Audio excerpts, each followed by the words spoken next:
Voilà, bonjour à tous. J'aimerais vous partager quelque chose qui est tiré du livre de Job. Et on va rapidement regarder un tout petit peu l'histoire de Job. Je ne sais pas si tout le monde la connaît. C'est une histoire qui est peut-être moins connue que les évangiles, qui est peut-être moins lue que des textes comme les proverbes ou comme les psaumes, mais qui est très intéressante. Et j'aimerais que nous puissions tirer deux enseignements de ce livre de Job. Alors, Job est quelqu'un de prospère. C'est quelqu'un qui réussit, c'est quelqu'un qui est béni. Dieu fait en sorte que toutes ses entreprises réussissent et en fait, il a énormément de troupeaux, il a énormément d'animaux, il a de nombreux fils et filles, il est considéré dans la ville et voilà, c'est un homme qui jouit d'une situation exceptionnelle. Mais c'est aussi un homme juste, profondément juste, qui traite le faible avec énormément de justice et qui le soutient. Et on voit en fait que dans sa vie, Job était un homme juste. Alors, c'est un certain jour, il y a Dieu qui va avoir la visite de Satan. Le livre débute comme cela, à partir du verset 6 du premier chapitre. On voit en fait que Satan vient accuser Job en fait quand Dieu lui montre Job et lui montre ce serviteur exceptionnel, il accuse Job en fait d'être fidèle à Dieu et de croire en lui uniquement pour ce que Dieu fait et pour ses bénédictions. Et c'est très intéressant, on va lire ce passage. Un jour, les fils de Dieu vinrent se présenter devant l'Éternel et Satan vint aussi au milieu d'eux. L'Éternel dit à Satan, « D'où viens-tu » Satan répondit à l'Éternel de parcourir la terre et de m'y promener. L'Éternel dit à Satan, « As-tu remarqué mon serviteur Job? Il n'y a personne comme lui sur la terre. C'est un homme intègre et droit, il craint Dieu et se détourne du mal. » Satan répondit à l'Éternel, « Est-ce de façon désintéressée que Job craint Dieu? Ne l'as-tu pas entouré de ta protection, lui et sa famille et tout ce qui lui appartient? Tu as béni le travail de ses mains et ses troupeaux couvrent le pays. Mais porte donc la main contre lui, touche à tout ce qui lui appartient, je suis sûr qu'il te maudira en face. » Et c'est très intéressant en fait de voir que tous les malheurs qui vont ensuite être envoyés par Satan et quelque part autorisés par Dieu, puisque Dieu lui dit tu peux toucher à ses biens, tu peux toucher à sa famille, tu peux toucher à sa santé, mais tu ne peux pas toucher à sa vie. Tout ce mal que Satan veut faire à Job, en fait, est limité. Dieu a toujours le dernier mot. Et c'est lui qui met une limite à Satan dans ce qu'il peut ou ne peut pas faire. Et ça, c'est très rassurant. C'est très rassurant. La question entre Dieu et Satan, c'est finalement, est-ce que les hommes aiment Dieu et croient en lui pour ce qu'il fait ou pour ce qu'il est? Et Dieu prend le pari de laisser Satan se tromper complètement à propos de Job et de montrer en fait que Job a un cœur droit et qu'il aime Dieu et qu'il croit en lui pour qui il est. Alors, ces malheurs, ce n'est pas quelque chose d'amusant évidemment. Job va tout perdre, il va perdre ses troupeaux, il va perdre ses enfants, il va perdre sa notoriété, la considération à la ville. Il va même, avoir des relations très compliquées avec sa femme et avec ses amis, parce que ses amis essayent de le consoler et ils ne sont pas trop doués pour ça en fait. Et sa femme lui dit mais pourquoi est-ce que tu ne maudis pas Dieu et puis tu meurs en fait. Et en fait, Job se retrouve étrangement seul. Et pendant cette solitude et toute sa souffrance, en fait, Dieu se tait. Et ça aussi, c'est très interpellant. Et puis, Job va avoir une discussion avec ses amis. À chaque fois que ses amis essayent d'expliquer la souffrance, en fait, Job va répondre. Et puis à la fin, tout à la fin, les derniers chapitres du livre nous montrent que Dieu intervient. Ça se passe au milieu d'une tempête. Et Dieu va intervenir d'une manière tout à fait incroyable, très intéressante, et va remettre un tout petit peu les pendules à l'heure et va remettre un peu les paroles qui ont été dites en ordre en disant un tout petit peu qui a bien parlé et qui a mal parlé. Alors, j'aimerais qu'on lise rapidement 2 textes à propos de Job pour voir à quel point il était juste et à quel point sa foi était un exemple pour nous tous encore aujourd'hui.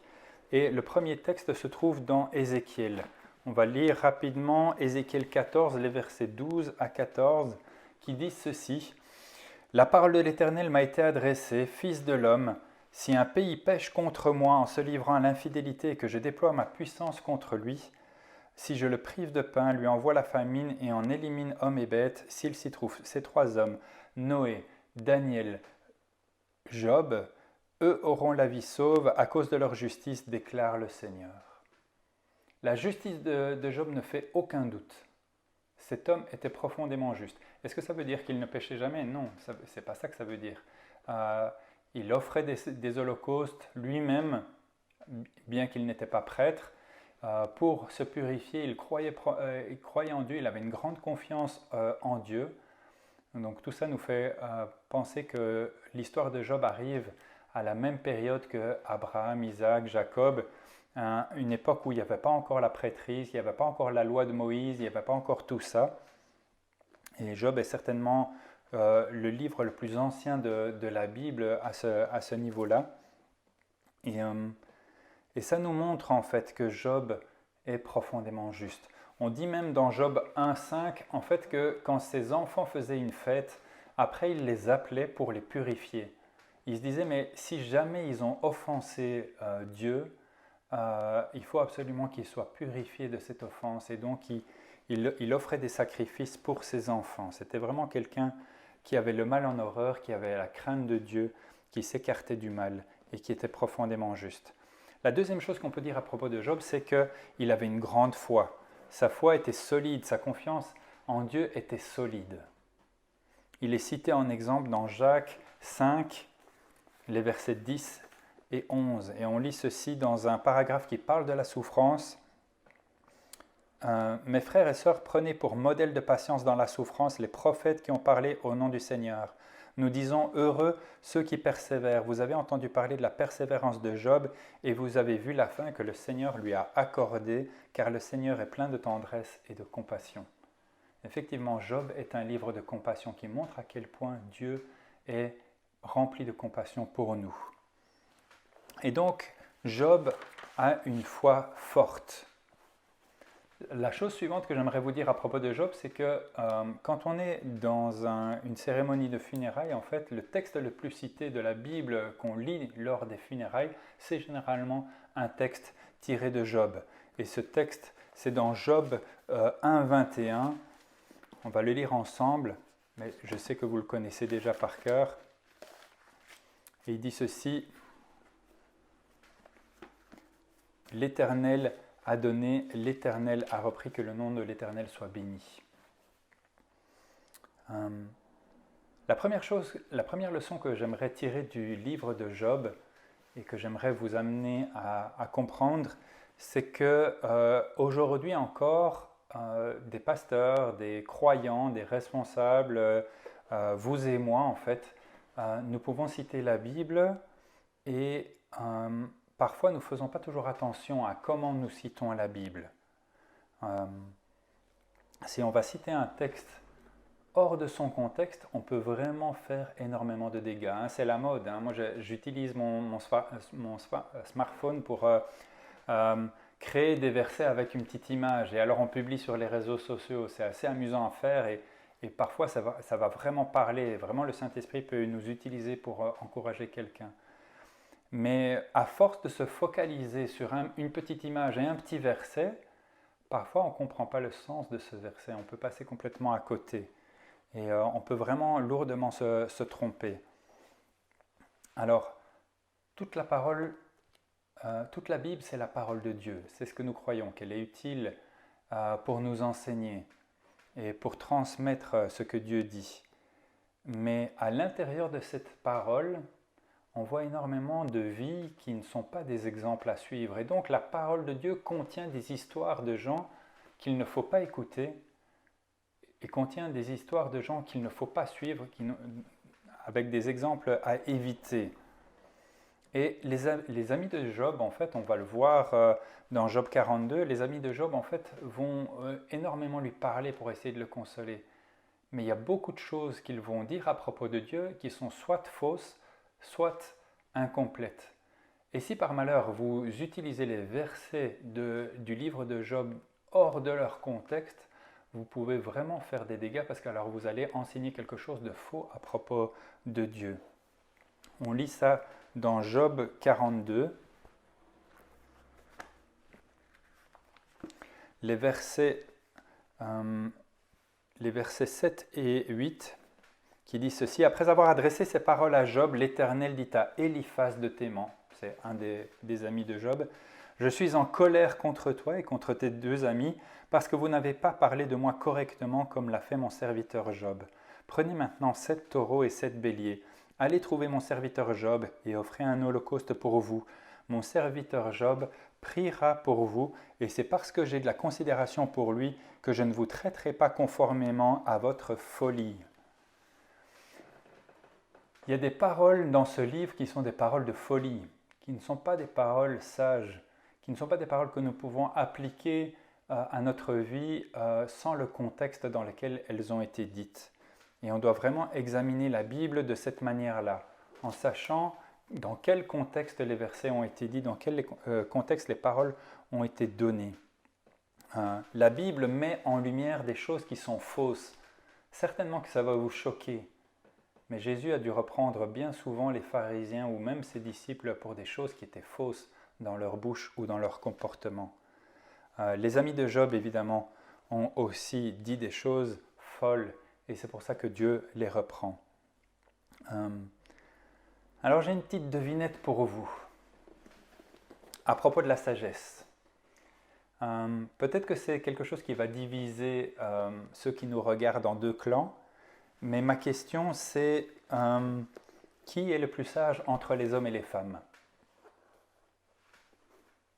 Je vous laisse un petit temps pour répondre. Entre vous, discutez entre vous. Chacun a son avis sur la question. Ça doit être assez rigolo en fait. Vous pourriez filmer le petit débat et l'envoyer après sur les réseaux pour qu'on rigole un peu. Mais Ecclésiaste 7, verset 28 nous dit ceci. Ecclésiaste, je vous rappelle que c'est Salomon, donc c'est ce grand sage, le roi le plus sage que la terre ait porté. Et il dit ceci, au verset 28 du 7e chapitre. Donc il cherche un homme sage, ou quelqu'un de sage.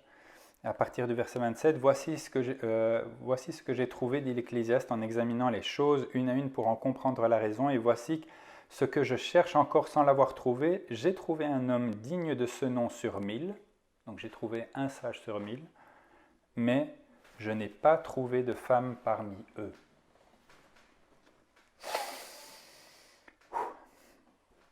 Alors, si vous utilisez ce verset hors de son contexte, vous allez faire vraiment des gros dégâts autour de vous.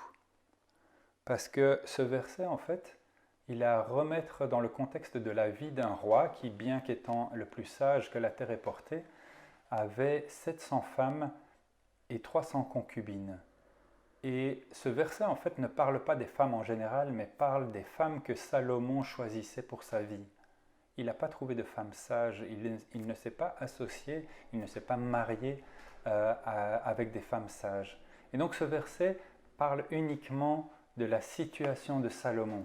Il ne peut pas s'appliquer dans le reste des situations. Dans la Bible, vous allez trouver énormément de proverbes qui sont vrais d'une manière générale. Mais dans certaines situations, ces proverbes ne s'appliquent pas.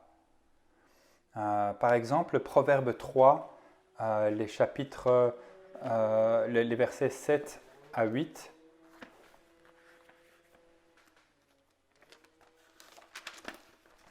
On lit ceci. Ne te prends pas pour un sage, crains l'Éternel et détourne-toi du mal. Cela apportera la guérison à ton corps et un rafraîchissement à tes os. Si ce proverbe était vrai en toute situation, Job aurait dû guérir. Job aurait dû être restauré dans sa santé. Or, Job est juste et il souffre quand même. Alors vous allez me dire, mais où est la vraie sagesse si on ne peut pas utiliser la Bible comme ça, telle qu'elle, en prenant un verset? Mais la vraie sagesse, en fait, c'est de ne pas utiliser les versets de manière mécanique, mais de laisser le Saint-Esprit nous guider dans l'utilisation de la parole. Ça ne suffit pas de connaître la Bible en vrai. Il faut aussi que le Saint-Esprit inspire notre utilisation des versets, nous aide à lire aussi le contexte pour comprendre dans quel contexte ces versets ont été donnés. La vraie sagesse, c'est le Saint-Esprit qui te dit, mais tu vois, ce que tu es en train de lire là, c'est ça en fait qui s'applique à ta situation. Et ça apporte énormément de réconfort, ça apporte énormément de réponses et ça nous guide énormément quand le Saint-Esprit illumine ces versets que nous lisons pour pouvoir nous guider. Mais si nous basons uniquement sur nos connaissances bibliques, sans l'aide du Saint-Esprit, nous pouvons vraiment faire beaucoup de dégâts. Alors il y a un proverbe qui est très fort cité par les amis de Job dans ce livre, c'est « Si tu fais le mal, tu souffres ». L'équation est simple et elle est biblique. C'est une vérité générale que la Bible nous donne. Si tu as une mauvaise vie, tu as des mauvaises conséquences. Si tu as une bonne vie juste moralement, tu as des bonnes conséquences. Ça, c'est une vérité globale. Mais elle ne s'applique pas à Job. Job est véritablement une exception à ce proverbe. Si ce proverbe était toujours vrai, on serait même tenté de dire à quelqu'un qui est malade et qui souffre, tu souffres, mais la raison est simple, c'est parce que tu as péché. Et ça n'aide vraiment pas la personne en fait. C'est vraiment pas une consolation de dire ça à quelqu'un. Ça peut être vrai dans certains cas, mais de l'utiliser comme ça, comme une vérité générale, ça peut vraiment faire du dégât. Et c'est comme ça que les amis de Job ont tenté de le consoler et de lui remonter le moral. Et c'était vraiment cruel de leur part d'insister sur le péché de Job. En fait, ils ne l'ont pas du tout consolé, ils ont fait que l'enfoncer encore un peu plus. Alors il y a une autre attaque qui est très dangereuse, qui fait beaucoup de dégâts aussi quand on manque de sagesse, quand on utilise les versets de la Bible. C'est par exemple, si tu n'as pas la foi, tu ne seras pas guéri. Alors cette affirmation, elle est généralement vraie.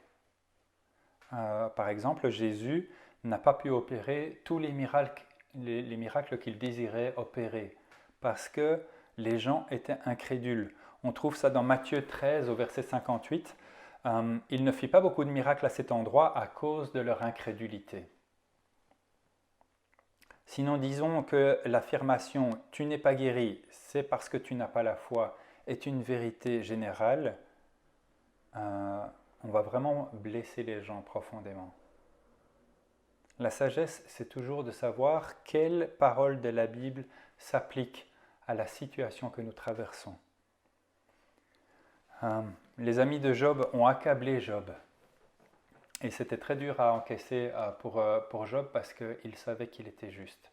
Il savait qu'il n'avait pas péché. Et donc il savait que cette équation n'était pas valide pour sa vie. En résumé, nous avons besoin, c'est mon premier enseignement, nous avons besoin du Saint-Esprit pour utiliser les textes bibliques et pour comprendre la pensée de Dieu qui se cache dans ces textes bibliques. Elle est disponible pour tout le monde. Il suffit de demander la sagesse à Dieu. Il suffit de demander à Dieu de nous éclairer par la prière. Alors parfois, c'est possible que des gens aillent plus loin que ce que la Bible enseigne. C'est aussi une autre forme de danger. Par exemple, si un bébé meurt, où est-ce qu'il va? Est-ce qu'il est sauvé? Est-ce qu'il est auprès de Dieu? C'est quelque chose qui est arrivé dans notre famille. Ma grande sœur a perdu Mélodie juste après la naissance. Et c'est quelque chose de bouleversant, qui bouleverse une vie tout entière, des vies tout entières. C'est toute la famille qui est affectée profondément. Et on peut à juste titre se poser la question, mais où est-elle? Est-ce qu'elle est sauvée? Est-ce qu'elle est auprès de Dieu? Et la seule bonne réponse à cette question, plutôt que d'arriver avec des versets, c'est de dire, c'est une question délicate. On a des pistes, qui nous aident un tout petit peu à se rapprocher de la réponse, mais on ne peut pas en faire un dogme, on ne peut pas en faire une affirmation biblique qui s'applique à tous les cas. Et c'est bien aussi de temps en temps de dire je ne sais pas. On ne peut pas être sûr à 100% de la réponse. C'est aussi une forme de sagesse. Je ne vais pas continuer de débattre de cette question. Je pense qu'elle est très intéressante et elle pourrait faire l'objet d'une question développée dans un message complet. Mais cet exemple, en fait, nous amène à comprendre que certaines questions ne sont pas répondues dans la Bible, ou disons de manière partielle. Et du coup, on n'a pas une réponse complète. La Bible et le livre de Job en particulier nous amènent à nous poser d'autres questions importantes comme pourquoi est-ce que nous souffrons, d'où vient le mal, et surtout pourquoi est-ce que Dieu permet que des justes souffrent. Alors Job évidemment est un livre philosophique puisqu'il parle de ces grandes questions de la vie, mais le problème de Job il est surtout théologique. J'ai un problème avec Dieu. J'ai un problème avec Dieu parce qu'il permet la souffrance. Et c'est mon deuxième point, c'est la deuxième leçon qu'on pourrait apprendre du livre de Job aujourd'hui, c'est que pour avoir un problème avec la souffrance, il faut d'abord avoir une vision particulière de Dieu. En effet, si tu crois par exemple que Dieu est un sadique, qu'il est méchant, tu n'as aucun problème avec la souffrance, puisque comme il est sadique, il aime faire souffrir, donc la souffrance est normale. Tu ne te poses pas de questions. Si au contraire, et j'espère que c'est votre cas, vous croyez que Dieu est juste et bon, là vous avez un gros problème avec la souffrance. Dans mon deuxième exemple, je dirais que si tu crois que Dieu est faible, qu'il ne peut rien pour toi, qu'il ne peut pas t'aider, tu n'as aucun problème avec la souffrance. Parce que tu sais que, voilà, tu souffres et qu'il n'y a personne pour t'aider, et puis voilà. Je veux dire, les choses ne vont pas changer. Par contre, si tu crois que Dieu est puissant, qu'il peut guérir une maladie, qu'il peut faire quelque chose de surnaturel dans ta vie, alors là, tu as un vrai problème avec la maladie. Alors là, tu as un vrai problème avec la souffrance. Quand nous avons une confession de foi dans laquelle nous affirmons que Dieu est bon, qu'il nous aime, qu'il prend soin de nous, qu'il est juste, qu'il est puissant, alors nous avons un gros problème quand il s'agit d'expliquer pourquoi un juste peut souffrir et pourquoi Dieu permet qu'un juste souffre. Je vais juste te donner une bonne nouvelle aujourd'hui. Si tu as ce problème-là, tu as déjà fait 3/4 du chemin vers Dieu. Il ne te manque plus qu'un quart. Et c'est une bonne nouvelle. C'est une bonne nouvelle. Et Dieu veut combler. Dieu veut que tu ailles jusqu'à lui. Que tu ne t'arrêtes pas en chemin. Job se posait énormément de questions par rapport à sa souffrance. Et Dieu va commencer lui aussi à parler. Il va le faire à partir d'une tempête. C'est un décor quand même assez majestueux, assez impressionnant. Et du milieu de la tempête, en fait, Dieu va poser des questions sur la terre, sur les animaux, sur les phénomènes naturels. Et ce sont des questions tellement pertinentes que ça amène Job plus loin dans sa réflexion. On va en lire quelques-unes, si vous voulez bien. À partir du chapitre 38, on lit ceci. L'Éternel répondit à Job du milieu de la tempête. Il dit « Qui est celui qui obscurcit mes plans par des discours dépourvus de savoir ? Mets donc une ceinture autour de la taille comme un vaillant homme, je t'interrogerai et tu me renseigneras. Où étais-tu quand j'ai fondé la terre ? Déclare-le puisque tu es si intelligent. Qui a fixé ses dimensions ? Tu le sais, n'est-ce pas ? Ou qui a déplié le ruban à mesurer sur elle ? Sur quoi ces bases reposent-elles ? Ou qui en a posé la pierre angulaire, alors que les étoiles du matin éclataient ensemble en chants d'allégresse, et que tous les fils de Dieu poussaient des cris de joie? Qui a bloqué la mer avec des portes, quand dans son jaillissement elle est sortie du ventre maternel? Quand j'ai fait des nuages son habit et de l'obscurité ses langes, quand je lui ai fixé des limites et imposé verrous et portes. Quand j'ai dit, tu pourras venir jusqu'ici, tu n'iras pas plus loin, ici s'arrêtera l'orgueil de tes vagues. Depuis que tu existes, as-tu donné des ordres au matin? As-tu montré sa place à l'aurore pour qu'elle attrape les bords de la terre et que les méchants en tombent? Tout se transforme alors, comme l'argile qui reçoit une empreinte, et l'ensemble se présente comme paré d'un habit. Quant aux méchants, ils sont privés de la lumière et le bras prêt à agir est brisé.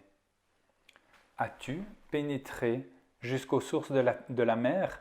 T'es-tu promené dans les profondeurs du gouffre? Les portes de la mort t'ont-elles été dévoilées? As-tu vu les portes de l'ombre de la mort? As-tu perçu toute la largeur de la terre? Déclare-le si tu sais tout cela. Où donc est le chemin qui conduit à l'habitation de la lumière? Et les ténèbres, où ont-elles leur domicile pour que tu puisses les conduire vers leur territoire et discerner les sentiers qui mènent chez elles? Tu le sais puisque tu étais déjà né et que le nombre de tes jours est si grand. L'adieu est un peu ironique. Es-tu parvenu jusqu'aux réserves de neige? As-tu vu les dépôts de grêle que je tiens en réserve pour les moments de détresse, pour les jours de guerre et de bataille? Par quel chemin la lumière se divise-t-elle et le vent d'est déferle-t-il sur la terre, etc.